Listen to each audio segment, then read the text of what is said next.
En matière d'énergie, l'accès à l'électricité est un élément majeur du plan Sénégal émergent. Bien que les taux d'accès à l'eau les plus élevés d'Afrique, les autorités en ont fait une des priorités pour le développement. L'État a développé des projets et des programmes pour lesquels un financement a déjà été mobilisé, qui vise à améliorer considérablement le taux de couverture, en particulier dans les zones rurales. Après, nous avons beaucoup de gaz, nous avons presque quasiment plus de 30 TCF de gaz. Et c'est surtout le gaz qui est important pour nous. On va utiliser le gaz pour produire l'électricité, diminuer le coût de manière à ce que ça soit accessible aux populations, aux industries, pour pouvoir produire beaucoup d'électricité pour que l'ensemble, quelles que soient les populations, puissent avoir accès à cette tour qui est toujours disponible. Quand on parle à l'heure actuelle, le Sénégal a un objectif d'avoir un mix renouvelable dans son mix national de 30%. Donc entre le solaire et l'éolien, on est presque à 30. Donc cet objectif est presque atteint. Mais le président de la République, M. Macky Sall, qui a permis la construction de ce parc-là de par la vision qu'ils avaient de dire on a une vision de développer le renouvelable dans notre mix national pour des raisons économiques, mais aussi pour des raisons environnementales, veut qu'on s'est lancé.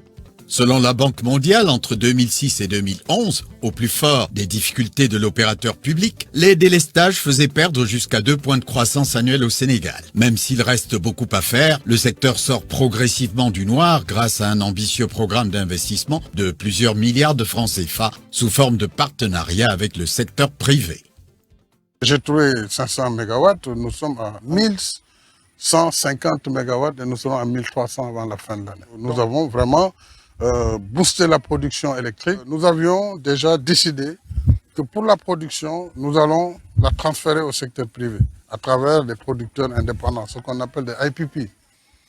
L'État étant un régulateur en la matière et la Société nationale, l'acheteur unique qui distribue. Et nous avons aussi diversifié la production pour ne pas dépendre seulement du pétrole. Ce qui fait que nous sommes, au moment où je vous parle, à 22% d'énergie, 30% en décembre.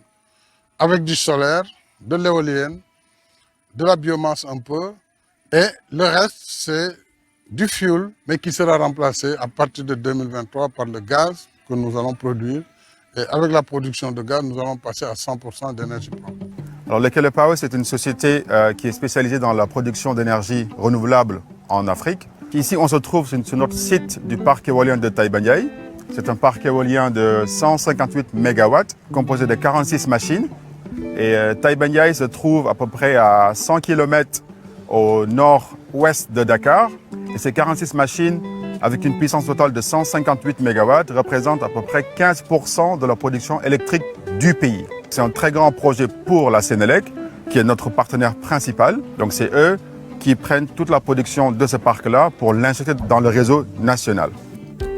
En effet, la Sénélec est le seul opérateur en charge de la distribution et du transport de l'électricité à travers le pays.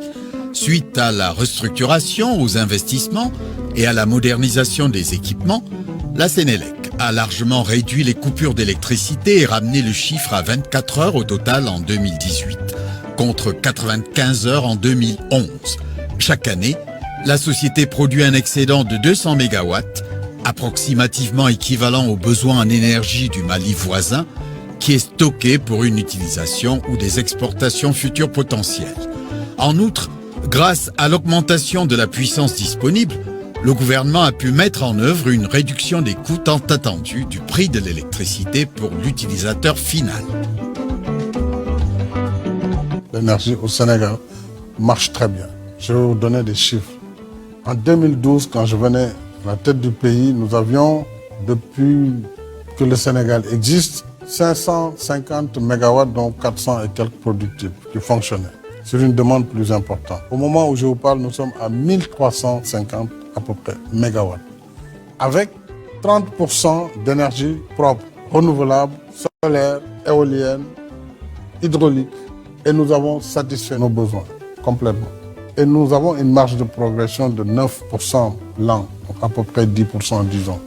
Et nous avons projeté donc cette progression avec la croissance projetée, avec les perspectives oil and gas, pétrole et gaz.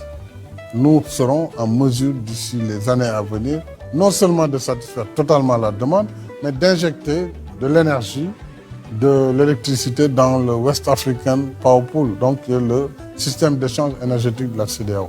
Sur ce plan, vraiment, Dieu merci, il y a eu des progrès mais énormes pour l'électricité, pour le pétrole, par la grâce de Dieu. Parce que ce n'est qu'en 2015-2016 qu'on a eu nos premières découvertes significatives en mer.